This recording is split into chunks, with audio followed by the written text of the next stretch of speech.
वसुदेवसुतं देवं कंसचाणूरमर्दनं देवकी परमानन्दं कृष्णं वन्दे जगद्गुरुं गुरुब्रह्मा गुरुविष्णु गुरुदेवो महेश्वर गुरुसाक्षात् परब्रह्म तस्मै श्री गुरुवे नमः. I welcome everyone who are in the temple as well as who are online on our study of Shrimad Bhagavad Gita. Going further on our journey. It's a long journey and there are so many milestones. So we are going forward on our third chapter, Karma Yoga. Karma Yoga Nama Tritiyo Adhyaya. Karma Yoga is one of the most important guiding, giving more of practical,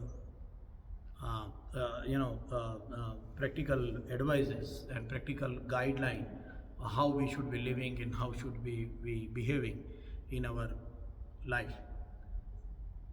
Just like what we get, when we get a new car or any new machinery, we get a manual along with it, how to operate it. In the same way, Gita is a manual how to live our life as a human. That is a manual, and that is why it is important that we learn the manual. Otherwise, we will be driving a car without the knowledge of how it works. And then what happens to the car? Accident. Car breaks down. Car has got problems. And that is why, similarly, when we don't understand the manual of humanity, Shrimad Bhagavad Gita, we find problems in the world. It's as simple as that. So that is why we are studying, and we are on the third chapter, Karma Yoga. Very, very important chapter, because both the words are completely either misexplained, misunderstood, or half explained. And that is why it's like a manual which is given in one language and we don't understand that language. That's another part. We are not taught Sanskrit. Sanskrit is not taught. Why? Because learning Sanskrit will not get you a better job. You will not get promotions. You will not get increment. You will not be having any value or additional value to earn more bread and butter. That is why we are not taught. So unfortunately, that language is not taught and the manual is never read by the people. So we are trying here to read the manual.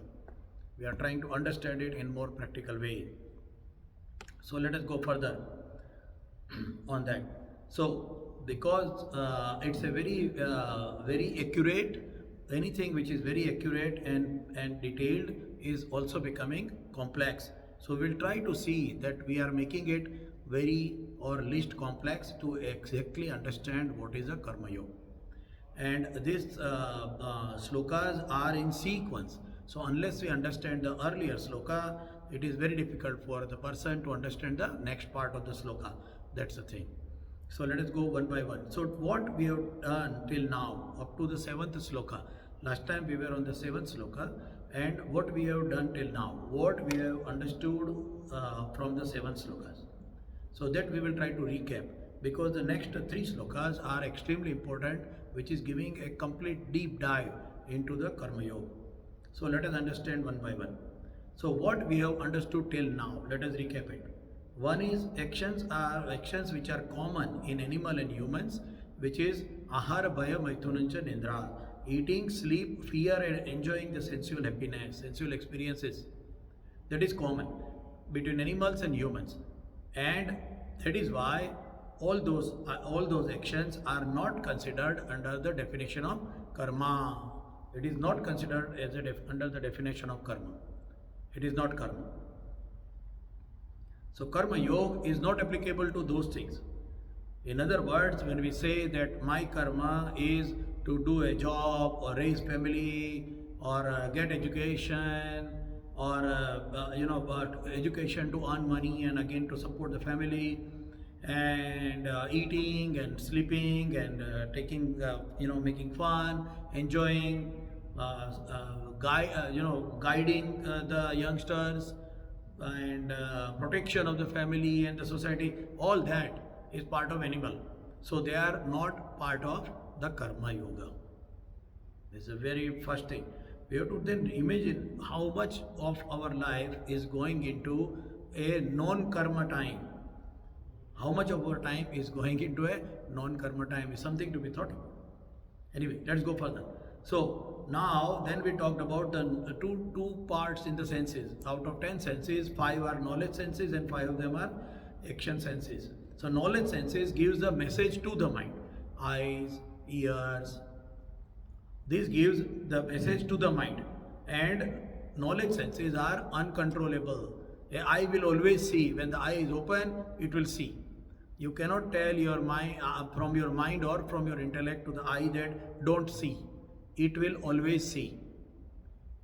So knowledge senses are uncontrollable and it gives a message to the mind. The direction of the message is towards the mind. However, the action senses are getting order from the mind. So the movement of the message, the data source, as we talk in the computer languages, the origination of data and the destination of the data.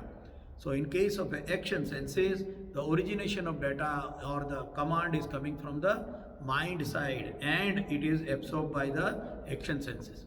So when I see a water bottle and I feel thirsty, my senses are telling to the mind that I am thirsty, the mouth is dry, and then mind will tell to the hand, go and lift the water bottle. So this is the action. So there are 5 senses which are giving message to the mind and the other 5 senses are taking message or orders from the mind. Now, action senses cannot sense the experiences. Action senses is only just to do the thing. Like a hand cannot distinguish between the difference or find the distinguish between the taste of a gulab jamun and a jalebi. If I am holding a jalebi in my hand, a sweet dish, one of the sweet dish, and if I am holding a gulab jamun in my hand will not able to distinguish what is the difference in sweetness, the taste. It can only sense if the object is hard or soft, what is the weight and how to handle it safely. So action senses cannot give the experiences to the mind. Somebody will say, oh, but when I touch a hot surface, I get it from my hand, I get the experience. No, it is not the experience from the hand, it is experience from the skin. And skin is one of the knowledge sense. That is how it happens.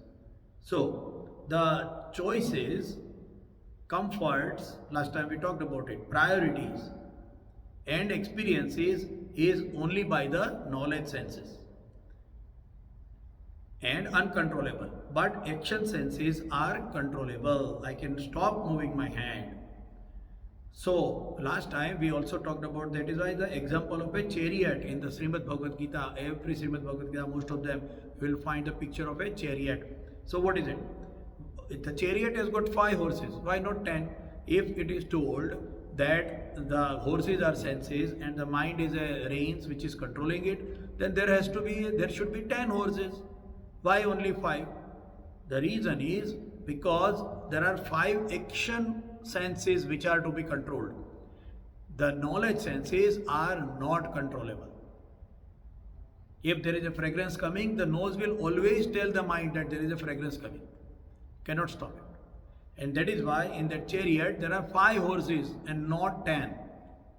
So the controlling has to be done through the mind for those 5 action senses. That is why there are 5 horses and not 10. And the 5 action senses are represented by the horses. 5 action senses. कर्मेंद्रिय and ज्ञानेंद्रिय, जो 5 गुणे हैं वो कर्मेंद्रिय के हैं, ज्ञानेंद्रिय के नहीं है. Then we studied about the physiology and psychology of human chariot. If we are a human as represented as a chariot, what is the physiology? What is the communication method? How the actions are being done? And that is what we discussed last time, and we'll discuss 3 levels of decisions. One, which is at an animal level, the decision based on only on the senses. There is no mind and no intellect. And then the second level was at a mind level. That means horses are controlled, but the decision is taken by the mind. The evaluation of repercussions is not there in case of a second level decision. And then the third level decision, which is intellect. Intellect says what is to be done to the mind. So here the word which came as a karma yoga in that seventh sloka. So there is karma and yoga. Where is the yoga part? And the yoga is asakti rahit, without attachment. When we do it, that is how we have to do the karma, and that will become karma yoga. So we will go further what it is. Now somebody says that asakti rahit means जिसमें आसक्ति नहीं है, फल की इच्छा नहीं है. हाँ, सेकंड चैप्टर 47 श्लोका कर्मणे वाधिकारस्ते मा फलेषु कदाचन मा कर्म फल हेतुर्भुः मा ते संगोस्त कर्मणि अकर्म में प्रवृत्त न हो. हाँ, and then यदा यदा हि धर्मस्य ग्लानिर्भवति Bharat. Yeah, even God is coming. अभ्युत्थानं धर्मस्य. परित्राणाय साधूनां विनाशाय च दुष्कृताम्. Isn't it फलम? वो फल तो है. भगवान भी आते हैं तो कुछ काम के लिए आते हैं. फल तो है ही. भगवान का काम भी फल से ही कनेक्टेड है. तो फिर कर्म योग कैसे? हाउ टू डू द कर्म योग? When the God is also telling that I am coming for what? Paritranaya sadhunam vinashaya च दुष्कृताम्. I am coming for what? For some phal. Isn't it a phal? So if God is coming like that, how we can do something which is karma yoga and asakti rahit, without attachment? And that is what is being explained in the 8th sloka. So we will go further on the 8th sloka, but we have to remember this, what we have come from, how the whole cycle has come from. Otherwise we will be lost somewhere in between and we will not get the link what is being explained by the God over there. So I'll chant the 8th sloka. नियतं कुरु कर्म त्वं कर्म ज्यायो यकर्मणः शरीरयात्रा पिचते न प्रसिद्धेद कर्मणः. Here the important word is niyatam. Niyatam, prescribed, continuously doing, constantly doing. Niyatam, continuously doing. So, number one part is we should be continuously doing. Then only it is a karma. When we say that I slept and I woke up, then it is not a karma. Why? Because it started and stopped. Niyatam means constantly. Which are the things which we constantly do, which is not connected to the body, like breathing. I am doing breathing, but animals are also breathing, so breathing is not karma. So what are the things which I constantly do? That is what to be thought about. Think in your mind. Which are the things which you do constantly but not through your body? What do you do? Question. Niyatam, constantly. You should thus perform your prescribed Vedic duties. Prescribed Vedic duties. Karma, that is karma. Niyatam, constantly. You should perform your prescribed Vedic duties since action is superior to inaction. Karma jayayo. Jayayo is superior. Jayaha means superior. Karma jayaha akarmanaha. Karma, doing action is better than doing inaction. So that is important. So here there are two parts in this sloka. We will, and last time we started with that the second part of sloka we are taking it earlier. What is the second part of sloka? Two parts in second part. What is that? Karma na karne ki apeksha karma karna shreshta hai. It is always superior to do the action instead of being inactive. And we took the example of the great, the character from our Mahabharata, Bhishma. We took the example of Bhishma. What is the bad? What is the arrow bad? Bhishma ki baan shayya kya hai? What is the bad of arrows for Bhishma? It may be represented as a part of war, but what it is actually is a psychological part. That is what we saw last time. So you must do action. Wherever there is a problem, you must do action. You cannot be inactive, because otherwise it will result as when you do not do your action, which is expected to be done at that moment and to that extent, then it comes into a repentance, and that is what the Bhishma's, the bed of arrows is. So last time we already discussed about it. And then it says that ceasing activity means not doing activity is not possible as a human being. This topic has been discussed again multiple times before, that we being a human, we are a material body. Because we are a material body, we cannot stop acting.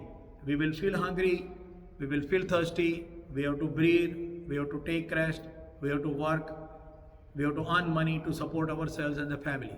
So doing inaction completely is not possible. And doing inaction as a non-decisive is also not good, because कर्म न करने की अपेक्षा कर्म करना श्रेष्ठ है. कर्म ज्यायः यः अकर्मणः. And the first part, niyatam kuru karmatvam, this is the important part. So we understood this later part, and we talked about the physical need of body to do the action for the surviving, and we also talked about inaction and its impact. So here the important part is, what is the right action, what is the right karma. Karma यानी क्या और वो सही कर्म क्या है, how to decide what is the right action. What are the niyatam, continuously to do a prescribed Vedic duties. In Hindi it will be told that तू शास्त्र विधि से नियत किए हुए कर्तव्य कर्म कर. शास्त्र विधि से नियत किए हुए कर्तव्य कर्म कर. शास्त्र विधि is what? शास्त्र विधि means what? In our mind शास्त्र विधि means पूजा, पूजा पाठ, भगवान का नाम लो, उसको हार चढ़ाओ, हवन करो. It is not that it is also there, but it is not the only thing. It is only a part of the karma. The karma is a very big chapter. So we will go into it in a slowly, because it's a very complex. So does it mean that doing only puja part and karmakand is the karma? Because we say that is a better karma. हाँ, सत कर्म, अच्छे कर्म क्या होते हैं? मंदिर में जाके हम उस पूजा पाठ करेंगे, घर में पूजा पाठ करेंगे, हाँ, भिखारी को दान देंगे, गाय को घास खिलाएंगे, वो अच्छे कर्म. और खुद के लिए कमाएंगे, बच्चों के लिए कमाएंगे, माता पिता के लिए सपोर्ट के लिए कमाएंगे, तो उसको अच्छे कर्म क्यों नहीं गिन सकते? क्या उसको कर्म भी गिन सकते हैं? That is a question. So here we stopped last time. It took almost 15 minutes to recap, because it's very important that we recap and understand exactly what is karma. So here there are three Triveni Sangam. Last time I talked, in Triveni Sangam we have got Ganga, Yamuna and Saraswati. All three rivers are coming together, and this is also a Triveni Sangam in the mind. This Triveni Sangam is of Varna Vyavastha. And the second part is the theory of rebirth, and the third part is of the knowledge part. These three things are coming together in the word karma yoga. Yoga means join. Which things are joining? Somebody will say karma yoga. Yoga means joining. Joining is what? What is joining here? That is important to understand. What is joining? When I am doing any action, what am I joining it with? That is important. That is how we will understand. So here there is a Varna Vyavastha, and also there is a theory of rebirth. Now whenever we talk Varna Vyavastha, there is always a huge number of people all over the world. They will say, you are talking about what? Caste system. And caste system means downtrodden, up and down. And because there is a caste system, is not good, everybody is equal, do not talk about Varna Vyavastha. So it has been beaten so much that people are scared of talking Varna Vyavastha. So let us try to understand it also, because our karma is decided by the Varna. So what is Varna? Varna is nothing but our natural inclination, and Varna is deciding our kartavya karma, the prescribed duty. Kartavya karma. Varna is the quality with which we are born with. Varna is the life, and the quality and the actions to be put together. Our life, what we are, and our actions to be put together becomes a Varna Vyavastha. It is not a caste system. It is not a hierarchy level. It is not to discriminate between the people. Rather, it is even not discriminating even animals also. But it is not to discriminate the people. It is not to discriminate certain groups from other groups. It is not to give preferences of one group over the other group. So it is not a caste system. By the way, those who are interested to understand the word caste, it is actually a Portuguese word. It is a Portuguese word. So go to Google and find out where that word has come from. That word is never there in Indian or the Bharatiya Sanskriti. Anyway, so let us focus on this because we are focusing on the Karma Yoga part. So let us focus on that. Karma Yoga. So, and because this is a very complex, I will try to use some of the Hindi words also here. Because in English, due to my limitation, I will be very humble on that. I cannot explain that in better English. However, there are also not better words in English for that. So that is why I have to use some of the Hindi words here. So, number one, to understand the Varna Vyavastha, these are the bullet points. Remember in the bullet point. We are going by the bullet point. Just like we are studying in the university, we are getting points. These are the points how we study. Number one part.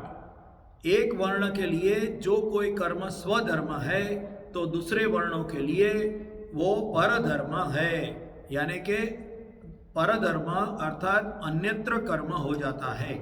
क्यों हो जाता है? क्योंकि वो विहित नहीं है. विहित means prescribe. See in our shloka it was here prescribe. शरीर यात्रा पिछते न प्रसिद्धेत कर्मण. You cannot remain inactive but न प्रसिद्धेत अकर्मण. न नियतम कुरु कर्मत्व. सो विहित न होने से, because it is not prescribed for that वर्ण, that action is becoming paradharma for one varna and it is becoming swadharma for other varna. Let us try to understand it by various explanations.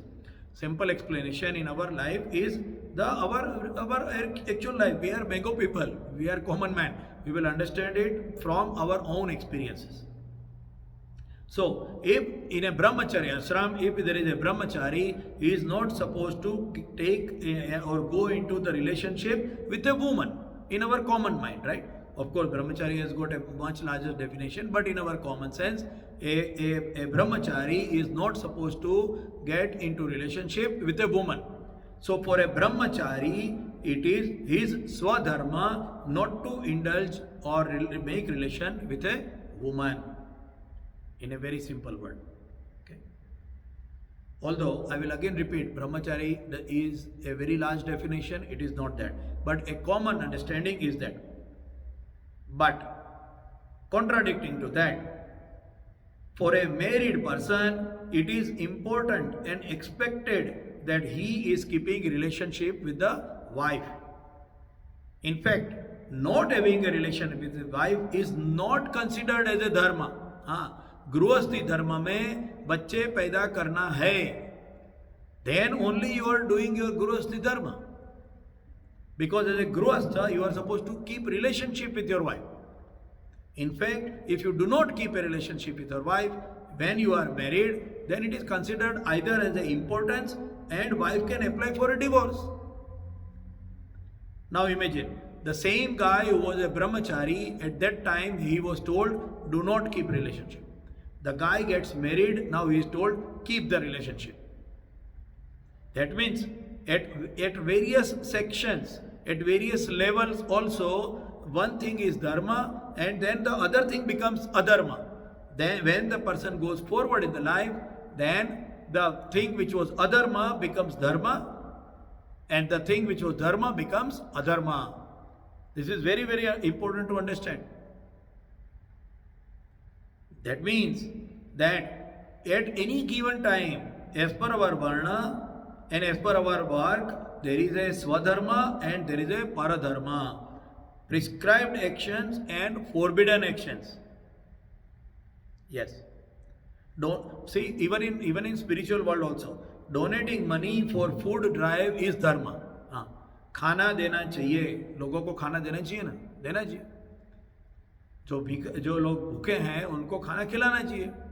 Even ऐसे भी सदाव्रत करने चाहिए. So it is told, donating money or donating food is dharma.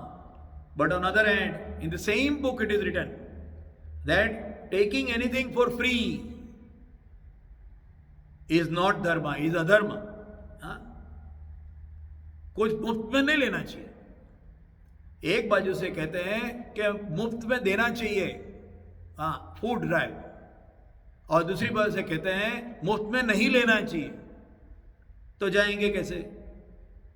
This is the intricacy which we have to understand. Third example, जैसे भिक्षा से जीवन निर्वाह करना ब्राह्मण के लिए स्वधर्म है. If there is a person whose nature, again I will repeat, it is not casteism, a person whose nature is Brahman, he can do the bhiksha, he can go for alms, he can ask for free money, free food, Bhagavati bhikshan dehi. He can go to any doorstep and ask, I need food, give me the food. उसका स्वधर्म है. भिक्षा से जीवन निर्वाह करना ब्राह्मण के लिए स्वधर्म है, मगर क्षत्रिय के लिए परधर्म है. For a king, for a warrior, paradharma. It is not his karma, it is not his dharma. Why? Because he is a Kshatriya. Again, I will repeat, Kshatriya is not again a caste, it is a nature, and we will talk about it further when we are coming to. But it means that for a person to do the begging, it is not actually begging, it is not bhik, it is bhiksha. That is why I use the word, it is in English we will call it as alm, A-L-M. It is not called as a begging. Anyway, so भिक्षा से जीवन निर्वाह करना ब्राह्मण के लिए स्वधर्म है, लेकिन क्षत्रिय के लिए परधर्म है. For the warrior community, to do the begging is not prescribed duty. Another example, a priest can forgive people. Confession box में आया हुए आदमी को forgive कर सकते हैं. May God forgive you. A priest can do it. But if there is a judge and police and you find a thief or a criminal, can you forgive them? If you are a police, you cannot forgive, you cannot become forgiving. Because if you keep forgiving like that, you will lose the control. You cannot rule and maintain the law and order. So for a priest, forgiving is prescribed, but for a police, forgiving is not prescribed. That is how it is. This we have to understand. How we define the prescribed duty. कर्म की definition हम ले रहे हैं. कर्म क्या है? कर्म कैसे डिसाइड होगा? अच्छा कर्म, बुरा कर्म, मेरा कर्म क्या है वो मैं कैसे डिसाइड करूं? How do I decide my karma? Very important. And we will take one biggest example from the history. This is a very, very important example in the history of India, history of Bharat.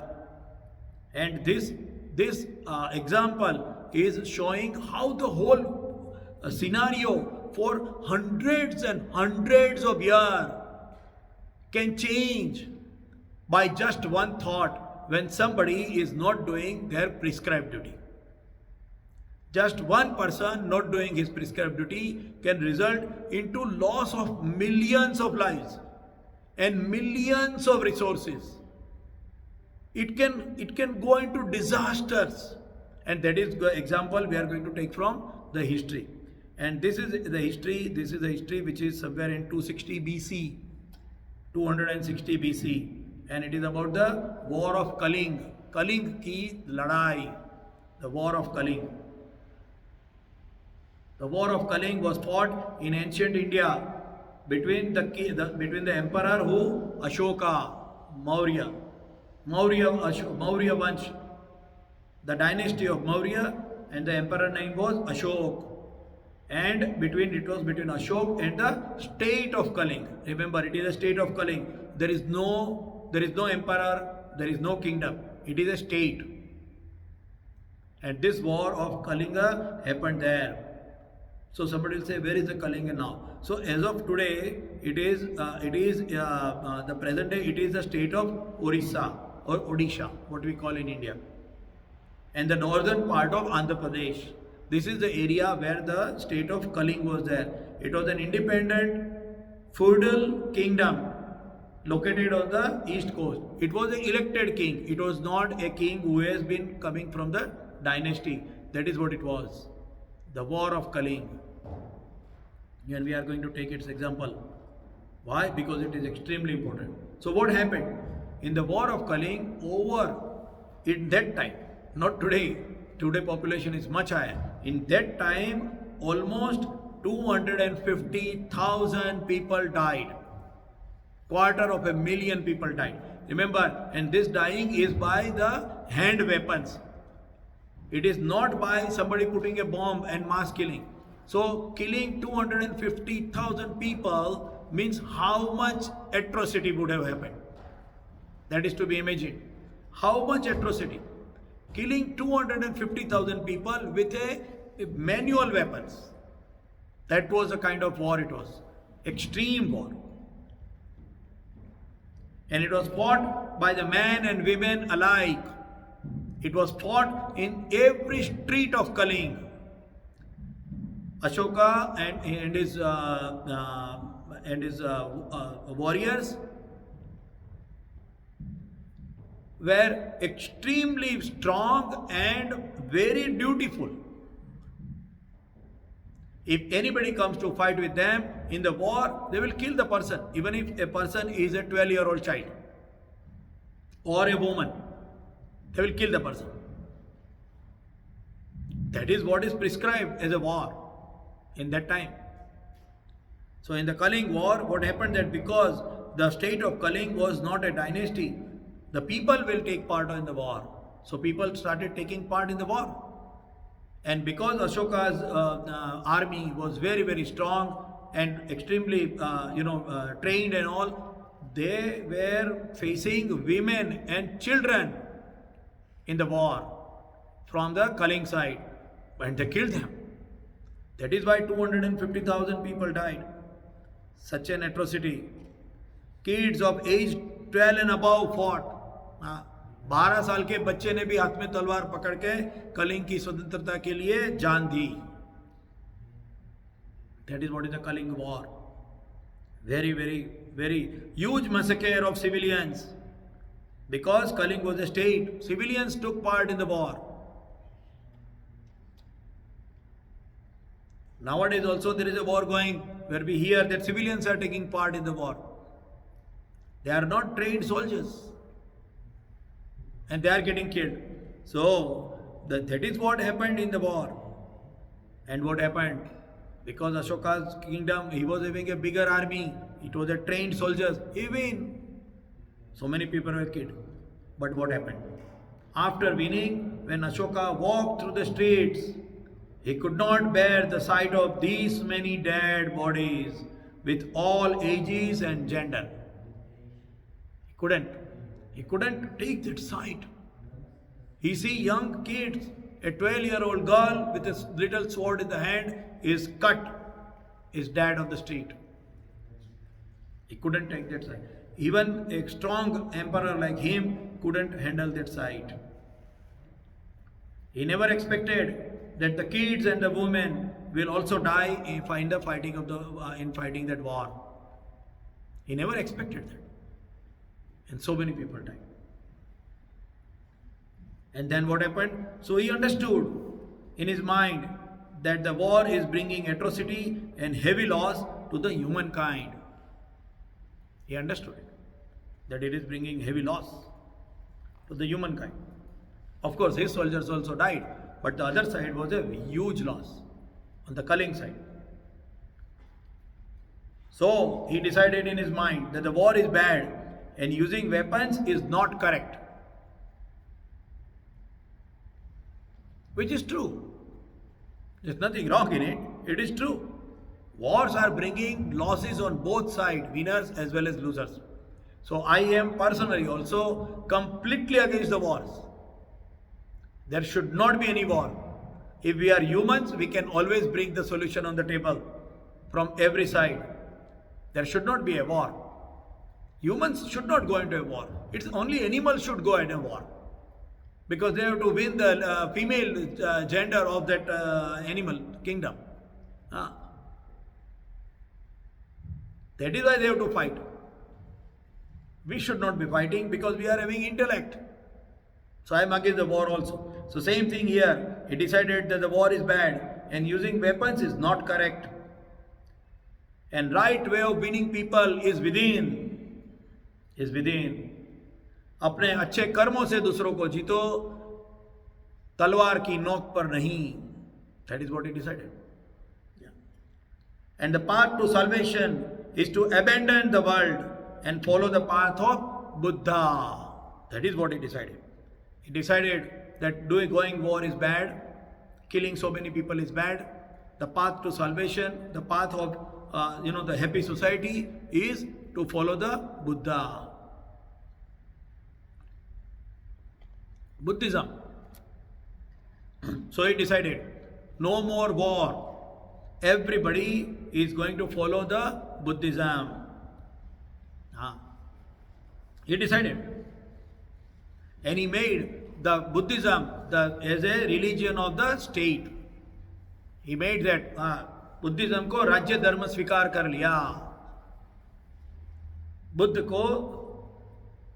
को राज्य धर्म स्वीकार कर लिया. When a state is accepting a religion as a state religion, what happened?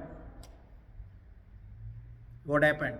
Because Samrat Ashok adopted the Buddhism, his sharpness of the blade, his sharpness of his sword got blunt.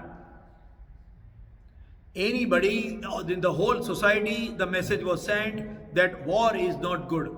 Anything happening to you, do not react, do not oppose, do not work or fight for even yourself. That is a message which went into the society.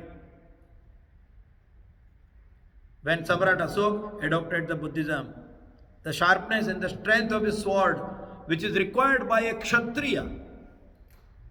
What is the dharma of Kshatriya? To defend the land and the people. And how defense can be done? Through the sword. If somebody is coming with a sword and you are telling that I am not going to fight, what will happen? Invasion. So after the Samrat Ashok, after the Emperor Ashok, he adopted Buddhism. Bharat or India faced invasions, huge invasion. And if you look at the Google, go to the Google and see what is the size of India under the rule of Ashoka and what is India's status now. The whole area of Afghanistan, Pakistan, Bangladesh, Myanmar, the whole part which was under one ruling, under Sanatan Sanskriti, was invaded. Why? Because the Kshatriya decided not to fight. It was not his dharma. A Brahmin deciding not to fight is the dharma. See, remember why we are talking about this example.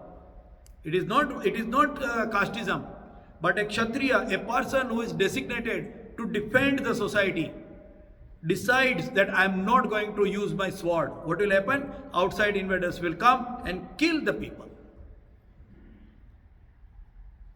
That is a Paradharma. Samrat Ashok adopted Paradharma. I am not telling Paradharma means Buddhism. Paradharma means non-violence. He has to make sure that there is a non-violence. But if somebody is coming, he is there to defend. When the level of defense is taken down, there is an invasion. Why all our soldiers are sitting on the border? Is there a war? No. But you have to keep your defense wall up. If you do not keep your defense, invasion will happen. Defense has to be there. So Kshatriya's work is to defend.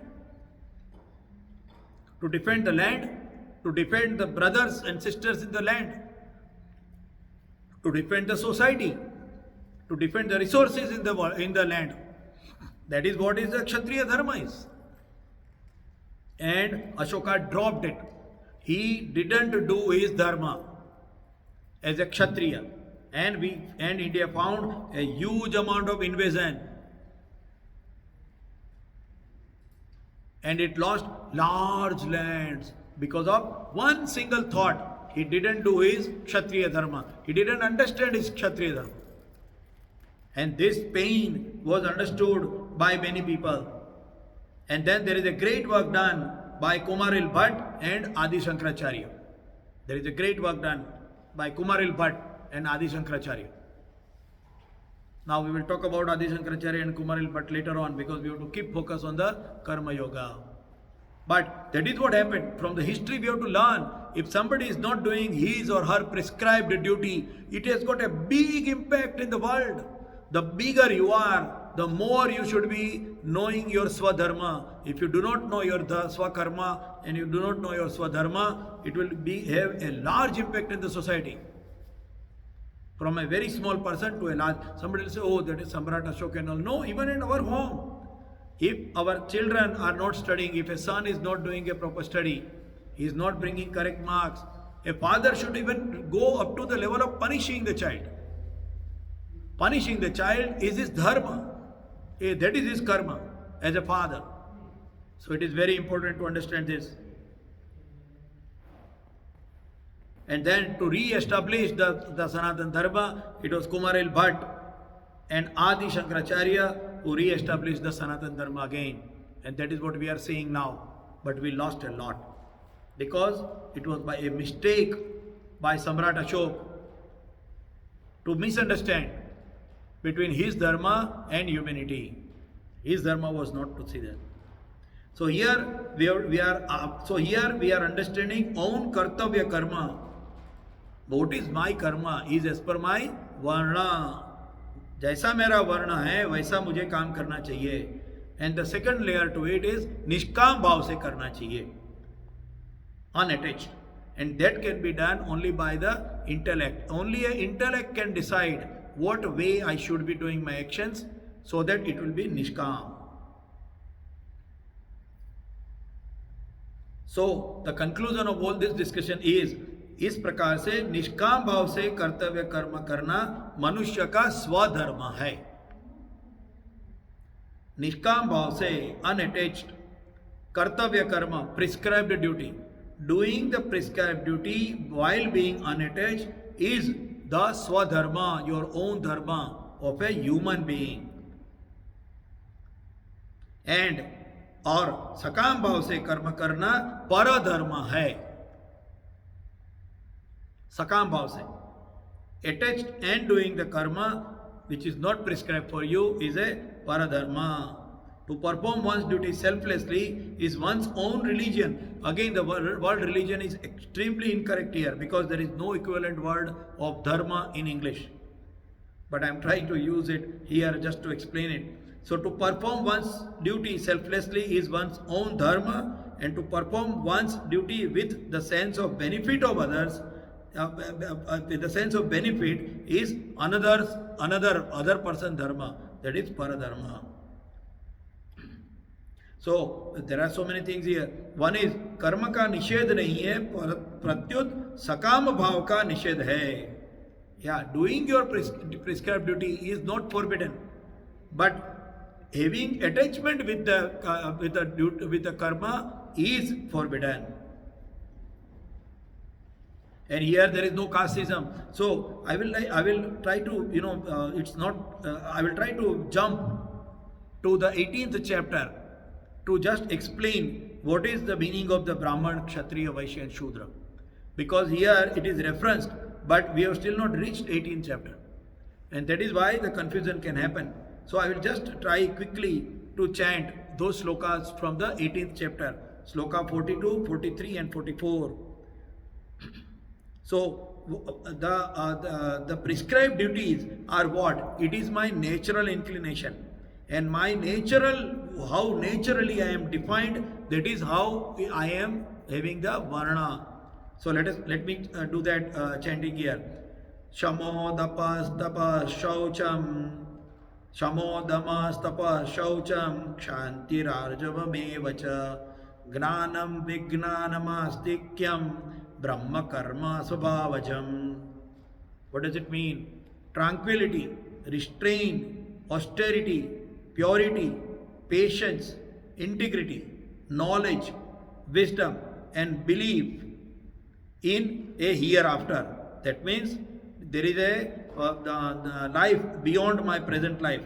If somebody believes and follows and likes to do his actions in this way, then he or she is a Brahma Karma Swabhavajam. His natural inclination, his or her natural way of living is Brahman. That is a Brahman. One who has got these qualities, tranquility, Shama, Dhamma, Tapa, Shaucha, Arjavam, purity, patience, austerity, restraint, integrity, wisdom, that person is Brahman. So if a person is naturally like that, then that person is a Brahmin. And then his prescribed duties are defined as per Brahmin.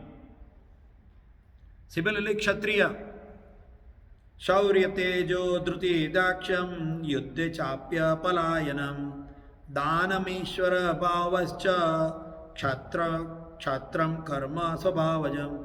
Shaurya Tejo Dhruti Daksha Yuddha Chapalyam Danam Ishwara Bhava. Yeah, what does it mean? Valor, strength, fortitude, skill in weaponry, Yuddha Chapalyam. Resolve, never to retreat from the battle. Large-heartedness, Ishwara Bhava, Ishwara Bhava, giving. You know, one who can give in charity and the leadership ability. This is the quality of a Kshatriya. So if our children or our brother or sister or anyone in the society has got these qualities, valor, strength, fortitude,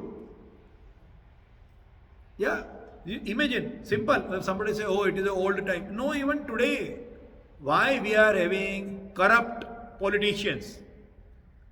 Why we are having corrupt politicians? Because they do not have, they are not real Kshatriya. They do not have the Ishwara Bhava. Ishwar means father. The king is a father of the kingdom. Matru Hriday, Pitru Hriday होना चाहिए. पूरी जो लोग हैं वो मेरी प्रजा हैं. प्रजा का मतलब होता है बच्चे, kids. They are my sons and daughters. They will not snatch the money and put in their account. They will give away the things. Whatever they win, whatever taxes they collect, they will give away back to the people. That is Kshatriya. So a Kshatriya should be a king. If there is a Vaishya, there is a person who is such a selfish person, he becomes a politician, what will happen? He will put all the money in the pocket. That is why Kshatriya should be a king. Kshatriya Raja बनना चाहिए, ऐसा क्यों कहा? Why it is told that a Kshatriya should be a king? Means he should have the open-hearted Dhanam Ishwara Bhava, big-heartedness, large-heartedness. He will give away. There is an example when Rana Pratap, he was a big warrior, he was fighting against the Akbar, the Mughal emperor. He was fighting. And because he was fighting and there was nobody to support, he was living in a forest, very poor condition. One day one person comes to him and says, oh, I need something, I am a poor person. He says, I have nothing. He says, no, but you should give me something because you are a Kshatriya. He says, yeah, that is correct, I must give. And then he removes his hair, his turban. पगड़ी दे दी उसको. अभी मेरे पास खाली पगड़ी है, ये लेके जाओ. That is Rana Pratap. Raghu Raja, he gave away everything, his whole kingdom and all money he gives. It is written. Kalidas के रघुवंश में पढ़ो. कालिदास ने लिखा है रघुवंश, उसमें पढ़ो.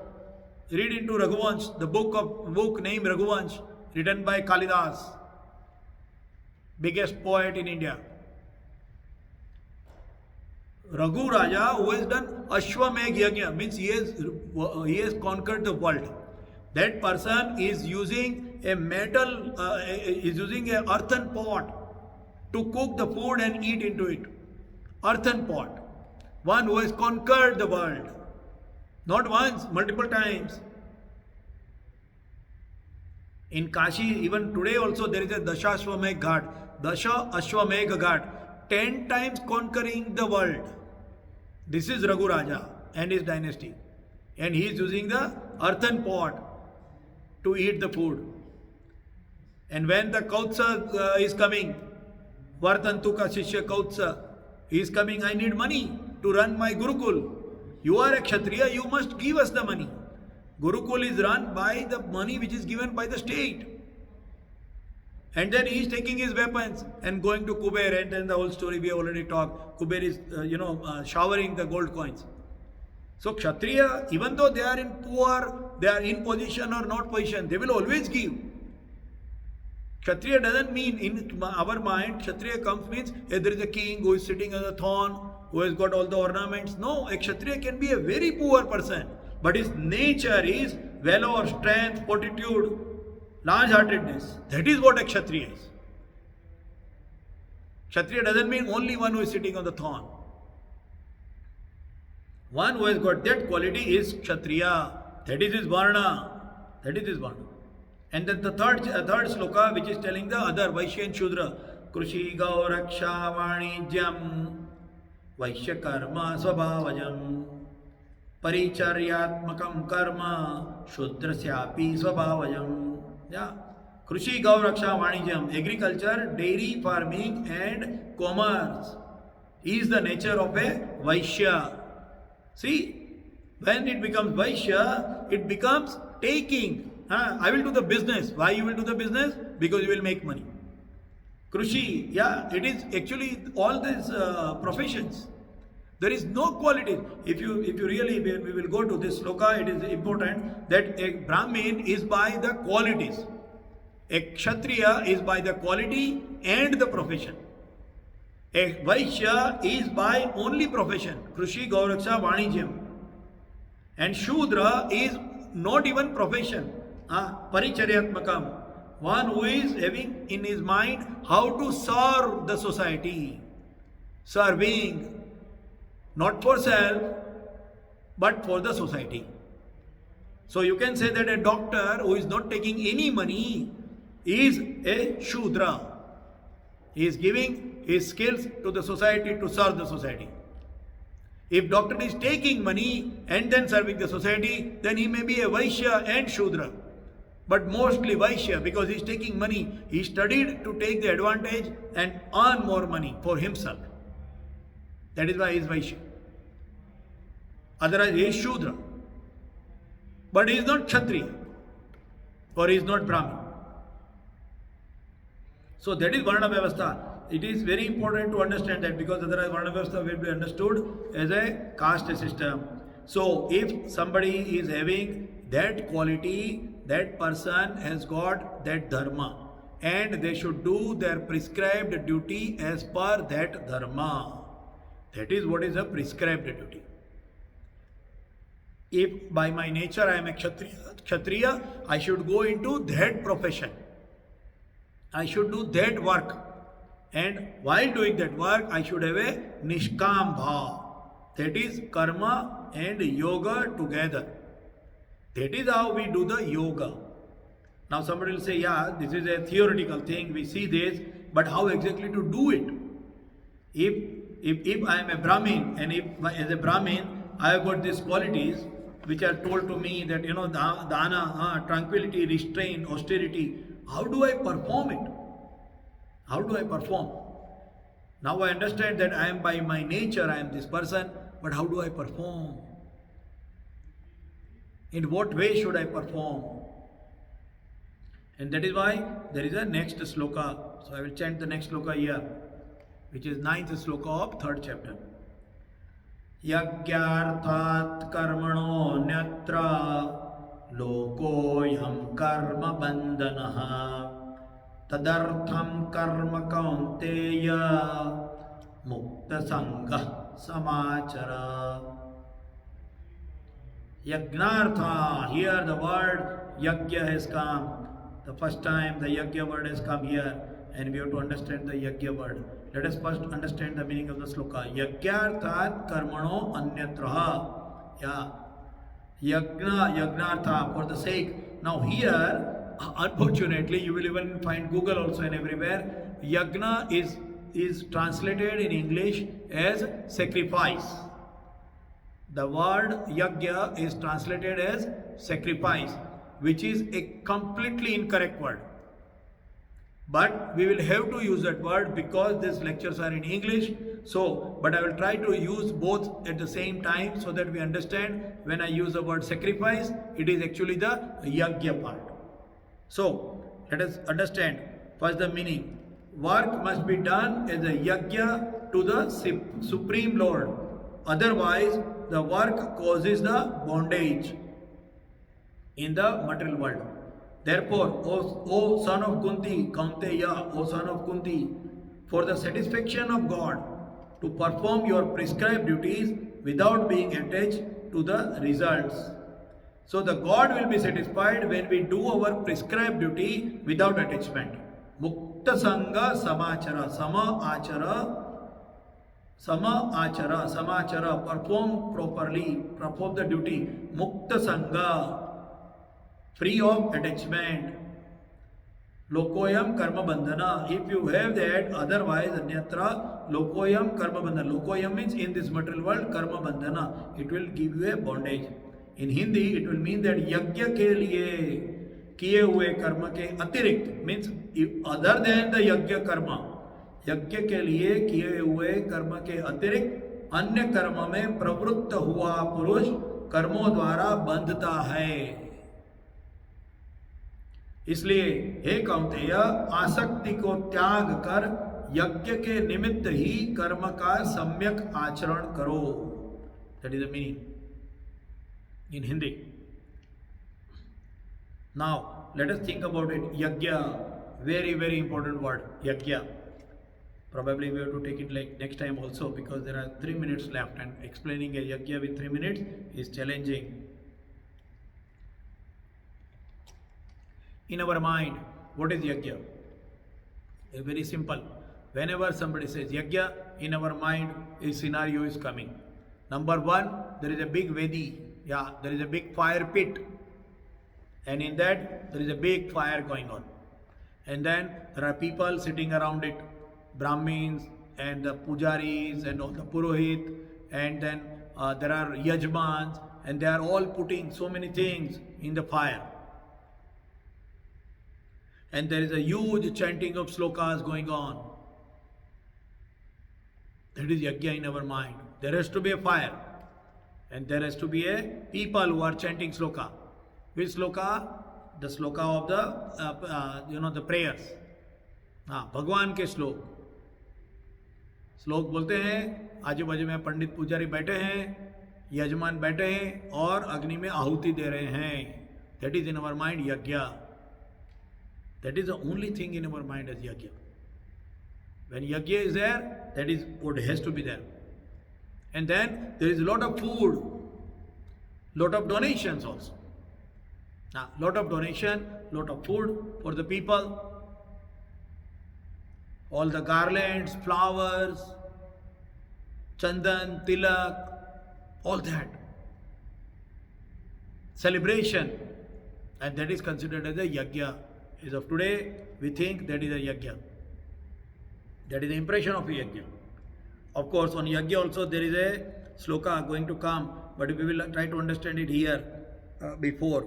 So yajna word is coming from the word yaja. It's a base word. Just like lacto is a base word for everything in milk.